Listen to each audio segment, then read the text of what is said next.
Welcome to the Veterans Corner segment of Monmouth in Focus, a program about the services and functions of Monmouth County government. I'm Sue Kiley, Deputy Director of the Monmouth County Board of County Commissioners and liaison to the Division of Aging, Disabilities and Veterans Services.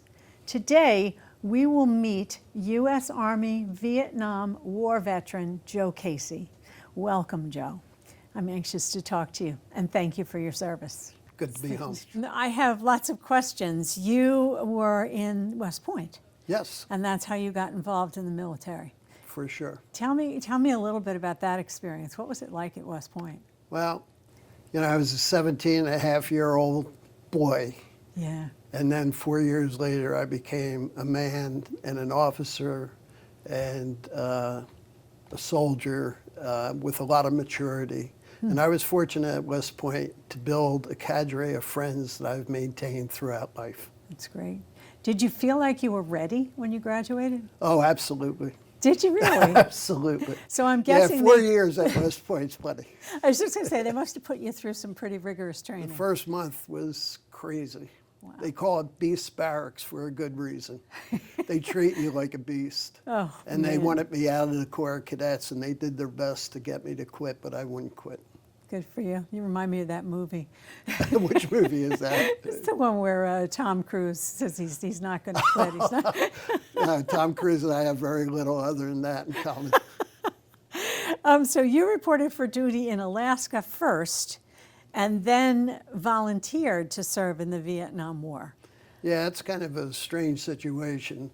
I graduated June 7th, 1967, and after Ranger School and Infantry Officers Basic, I went up to Fairbanks, Alaska, which is in the northern interior of Alaska. And it's the Northern Warfare School up there. And we were commissioned to make sure the Russians weren't coming across the Bering Straits. They didn't do it when I was there. But it gets to be about 70 below zero, so extreme cold. But as I was there, you read the Army Times and you see your classmates being wounded or killed in action. And I knew my day would come soon, and I had just been married. The woman I am still married to 56 years later, 3 children later, 7 grandchildren later. Fantastic. We have a great legacy. And she understood I needed to serve and move that forward. And I was fortunate to have a general on post who got me into Special Forces. Wow. So. It's frightening to think about, just because going to war is frightening to think about in and of itself. Yeah, but you're prepared through West Point and Ranger School and Airborne School. Okay. They set your mind right. Great. So what, did you have specific responsibilities over the time you were in Vietnam? Yes, when I landed in Vietnam in Tan Son Nhut Air Force Base, it was the day they were landing on the moon. So that was July 20th of 1969. And as Apollo 11 was landing, I was landing in Vietnam. Jeez. They had a little more important mission than mine, but when I got on the ground there, they had me take over what's called a mobile advisory team, Okay. which was a 5-man team that worked with the regional and popular force units of the Vietnam militia. And so I worked directly with the Vietnamese. Wow. It's just what an amazing experience. I don't know if amazing is the right word, but well, it's I an felt amazing my service experience. was very resourceful and useful in the sense that I worked with the Vietnamese on medical situations, providing medical needs, agriculture, local economy, and everybody just thinks that everybody who served in Vietnam was in combat all the time. Combat was probably 5%. Really? Yeah, it's rare that you get into a firefight and those type of things, at least in the units that I was with. Gotcha. The Vietnamese at that point, the popular force and regional force units, were to defend the hamlets and villages, so the local people. And that was part of the pacification project that was evolving at that point in Vietnam. Great. I want to move to a different subject. I Sure. want to ask you about whether or not you have any experience with Monmouth County Services for Veterans. And if so, what's your feedback? What do you think? Are we doing a good job? Is there such a thing as a 5-star rating, like a Michelin rating, like you would give a restaurant?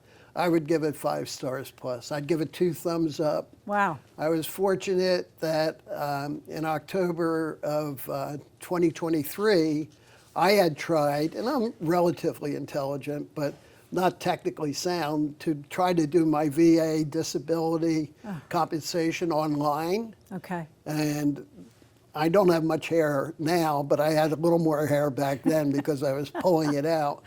And I called the offices there, and they assigned me, and can I mention his name? Sure. His name is Kenneth Brenzel, and he has been so valuable to me and my family because he's taken me step by step through the application process. Oh, great. And he's been what's called a veteran service officer. Right. If there's veterans out there that don't have a VSO, get yourself a VSO if you're interested in claiming some kind of disability benefits. We get great feedback on Ken. He's amazing. He loves his job, so it's thrilling to hear somebody that received the service agree. He's a terrific. Professional. Yeah, he's just a great guy. Great guy. Just another question about going forward. When you got home, what was your initial experience about being home? And I want to ask you about advice that you would give to some young men that are getting in the military today, based on your experience. Getting in the military. Yeah, well, being in the Okay. military, yes. I grew up in Trenton, New Jersey, and I know a lot of people when they came home from Vietnam, they were not appreciated. Right. And some even had words and items thrown at them and all the rest. Right. So that was never my situation. Thank God. I came home to people in a working class, blue collar neighborhood that considered me a hero, actually. Not that I was a hero, but I was glad to come home, and I had done my service for my country.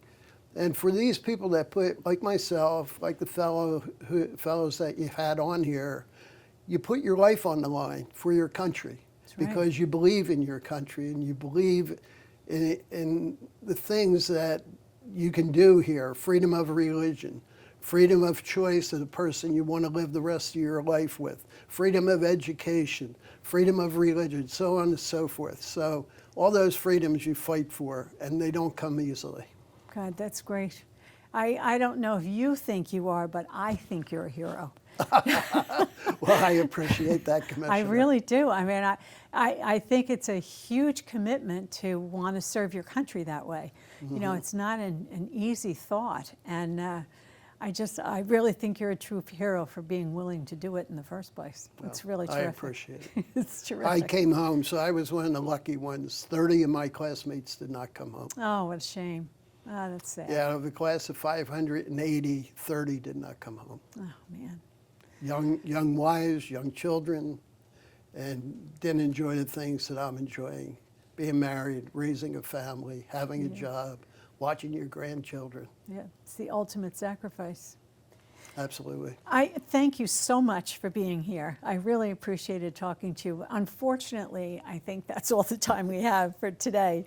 So we will be on next time. And I really appreciate you That's giving great. us your information. Very nice being with Nice you. to Thank you meet for too. inviting me. Oh, my pleasure. No, My it's been pleasure.